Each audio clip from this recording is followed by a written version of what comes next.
जर्मनीमा आउसविलुङ भिजामा आउनुको के फाइदाहरू छन् त? नमस्कार, मेरो नाम मनिषा परियार।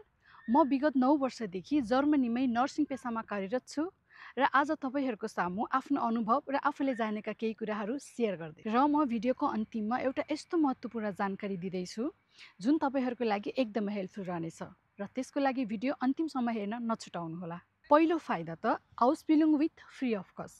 भनेको मतलब जर्मनीमा तपाईँहरूले जुनसुकै फिल्डमा आउसविलुङ गर्नुहोस्, चाहे त्यो मेडिकल फिल्डमा होस् या त टेक्निकल फिल्डमा होस्, चाहे त्यो आउसविलुङ 2 वर्ष लागोस् या त 4 वर्ष नै लागोस्, तपाईँहरूले 1 रुपियाँ पनि पैसा तिर्नु पर्दैन। भनेको मतलब तपाईँहरूले आउसविलुङ फ्रीमै गर्न पाउनुहुनेछ। दोस्रो फाइदा आउसविलुङ विथ इन्कम। भनेको मतलब जर्मनीमा तपाईँहरूले आउसविलुङ फ्रीमा मात्रै गर्ने होइन, आउसविलुङ गरेको बापत कमाइ पनि गरिरहनुहुनेछ। जस्तै मानौँ तपाईँहरू नर्सिङमा आउसविलुङ गर्दै हुनुहुन्छ भने नर्सिङ गरे बापत जर्मन सरकारले तपाईँहरूलाई पहिलो वर्ष 1000 युरोदेखि 1200 युरोसम्म मन्थली पे गर्छ। त्यसलाई जर्मनीमा आउसविलुङ गेहाल्ट भनिन्छ, अर्थात् ट्रेनी स्यालेरी।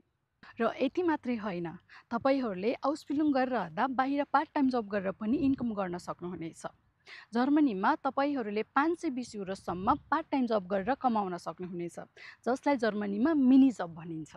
र तेस्रो फाइदा भनेको आउसविलुङपछि आफ्नो रिलेटेड फिल्डमा जब 100% स्योर। हजुर, तपाईँहरूले सही सुन्नुभयो।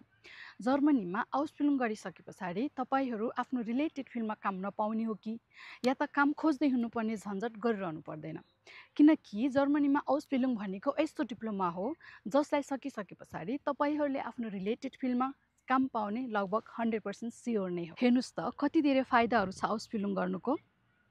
र म तपाईँहरूलाई अन्तिम र एउटा यस्तो फाइदा भन्न जाँदैछु जसलाई सुनेर तपाईँहरू अहिलेसम्म जर्मनी राम्रै हो जस्तो लागिरहेको थियो भने अब चाहिँ जर्मनी अत्यन्तै राम्रो भन्नुहुनेछ। र चौथो फाइदा भनेको आउसविलुङ भनेको छिटो पिआर रिलेटेड प्रोग्राम पनि हो।